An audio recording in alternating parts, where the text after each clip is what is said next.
We want you to remember that you are an extension of source energy. And we want the most important thing in every moment of every day for you to be awareness and maintenance of that connection.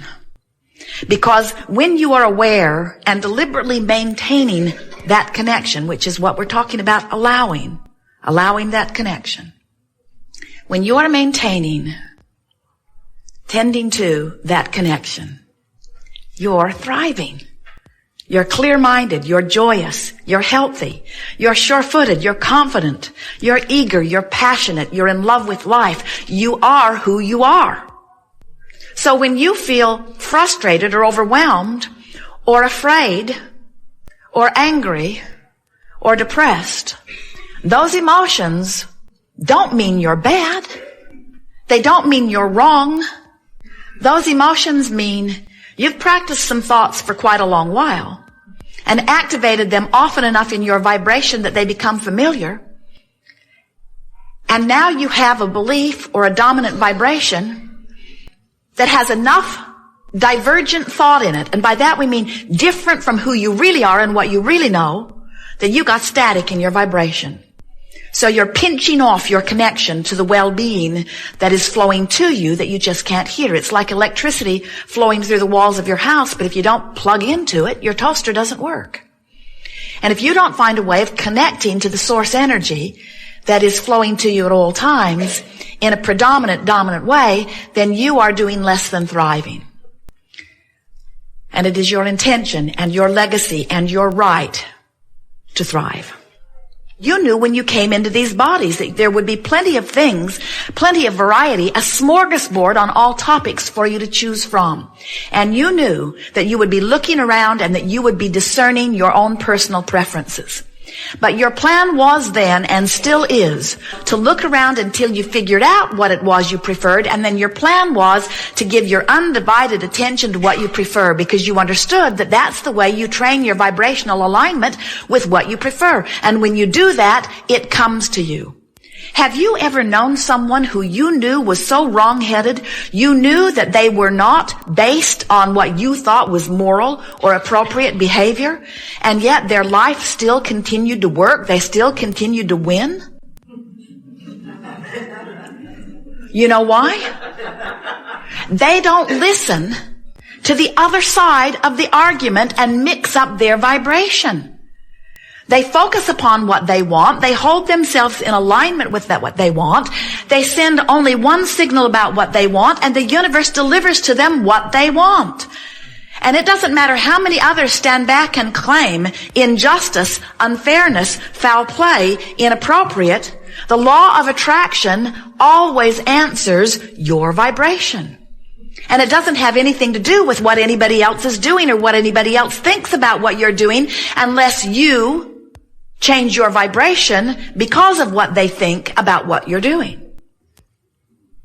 That's why a variety of medical remedies can work differently on different people. That's why there's not one cure that always works. That's why a variety of religious intentions works for different people. There's not one truth or one religion that is appropriate.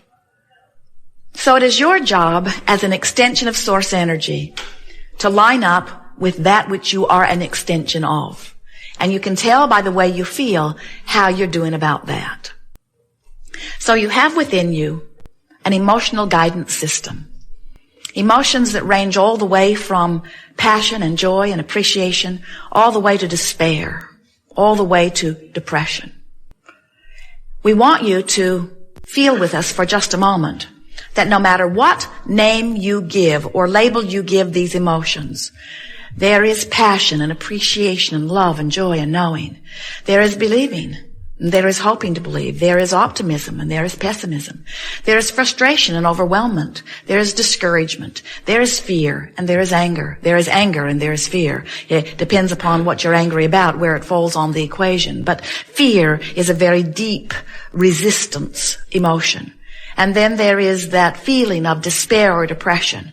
And we want you to notice that as you move up or down, this emotional scale, that on the end that feels wonderful is the knowledge of empowerment. That's where the perception of freedom is.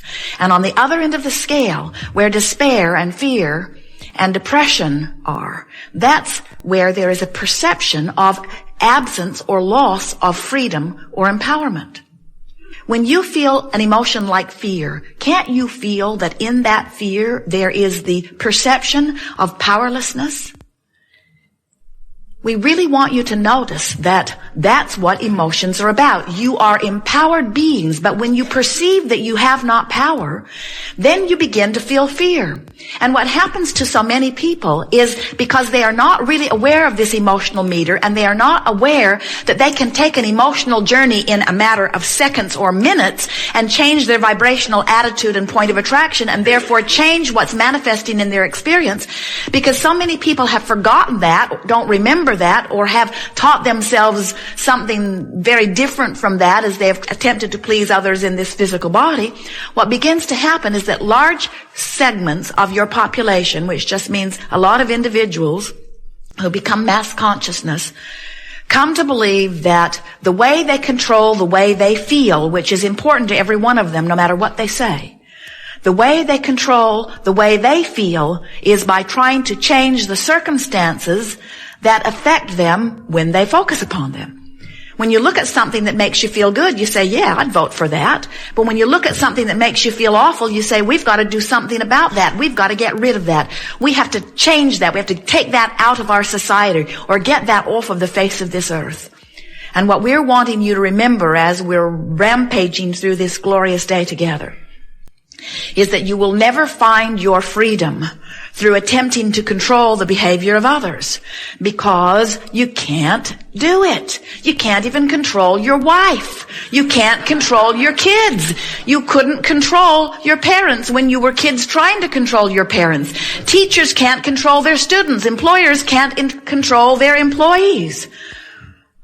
Wonderful man in a restaurant the other night, Jerry and Esther's favorite restaurant in this area, said, I have employees and 75% of them I adore, and 25% of them I would like to kill.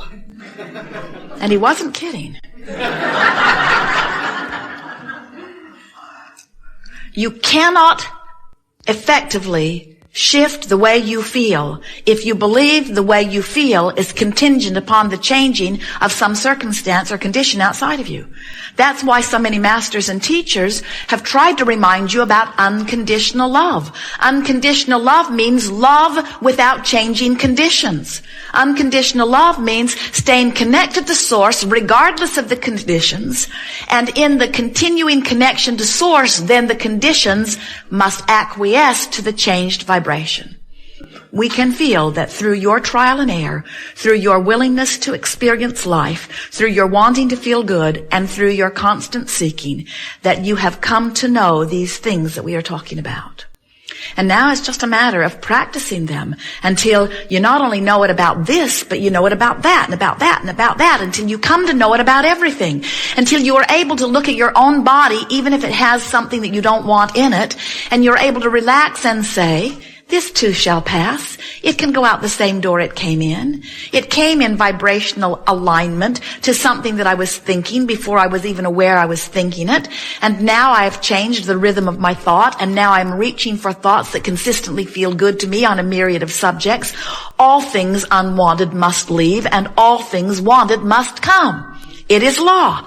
It is not possible for you to want something that does not come into your experience if you are in vibrational alignment with what you want. So why would you not be in vibrational alignment with what you want? Why would you not give your undivided attention to what you want? Because you've been trained to ferret out the problem, wrestle it to the ground, and kill it. But what you're coming to understand is, in the whole process of ferreting it out, identifying it, cataloging it, pigeonholing it, making monuments about it, talking about it, passing it on from generation to generation, you've activated in your vibration, so it must continue to be your experience. You cannot wrestle it to the ground and kill it, because there's another and another and another and another and another, because the universe will constantly give you whatever is in your vibration. No exceptions, you see. You've got to change your vibration. There is not a medical cure that can cure something that's off in your vibration. There's not a pill or a surgery that can keep you whole if you've got a vibration going on that's not allowing well-being. And so when you realize that everything that's happening globally is symptomatic of what's happening individually, but you do not worry yourself about what's happening globally. You tend to the only thing that you can tend to, and that's what's happening individually, and you work to align yourself with what feels good. You begin to be an example of thriving. And it is our promise to you that when you thrive through the clarity of your example, you will be of value to others. And it is also our promise to you that you cannot get sick enough to help sick people get well. And you cannot get poor enough to help poor people become prosperous. And you cannot get agitated about the political process enough to improve it. In other words, until you align with what feels good, you will not be in vibrational alignment with what feels good. And until you align with what feels good, you will not be in vibrational alignment with what feels good. Now, this sounds like circular reasoning, but what we're saying to you is, you gotta line up. You gotta line up. You gotta line up. You gotta line up with what you want. You've got to line up with what you want. So why don't you? Well, it's because you were lining up with thoughts before you were paying attention to how the thoughts you were lining up with felt. And you developed a vibrational habit of lining up, and law of attraction then matches those thoughts. Someone said to us the other day, Abraham, it feels like my thoughts are thinking me. It doesn't feel like I have control of what I'm thinking. I wake up and there they are. I try to change the subject, but there they are. And we say, well, don't despair. You've just got some thoughts activated, and we know we want to give you the benefit of the doubt. We want you to give yourself the benefit of the doubt. We want you to help let yourself off the hook by saying, law of attraction is really bringing these thoughts in that I've been thinking. But now a wonderful thing has happened. Now I have visceral awareness, emotional awareness that this thought is not beneficial to my experience. I can tell by the way it feels. So when I criticize myself, that's not good for me. When I criticize you, that's not good for me. When I find fault with me, that's not good for me. When I find fault with you, that's not good for me. When I worry, that's not good for me. When I worry, I'm actually negatively creating. When I worry, that means what I'm worried about is in the process of becoming. Friends will say, but Abraham, how can I not worry about this fact? And how can I not give this fact, this truth, this evidence my attention? And we say, think about what you're saying. You're saying somebody else who didn't want that, gave it their attention, gave it a lot of their attention, achieved vibrational alignment with it, attracted it into their experience, and because they did that, then you should too? If we were standing in your physical shoes, we'd be very particular about what we give our attention to. But we wouldn't go about it by monitoring thoughts. We would go about it by deciding that nothing is more important than that we feel good. And then by little by little, thought by thought, day by day, subject by subject, reaching for the best feeling thought that we could find in the moment. Joseph Campbell, magnificent teacher, gave you the best words that have ever been spoken on this subject of lining up with source energy and creating your own reality in a way that would please you. He said, follow your bliss. And we say, perfect guidance. But knowing what we do about the emotional scale, if you are in fear or despair, you can't get a whiff of bliss.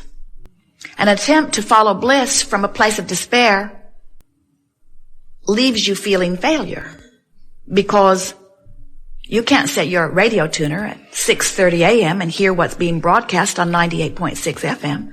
The frequencies are too far apart. And you can't be in a place of despair because of something you've been observing or living or thinking about. And all of a sudden, quantum leap over into the vibration of bliss. It's not going to happen. But you could do the best that you could about feeling the best that you can from where you are, and you could shift despair to something that feels better to you, like revenge,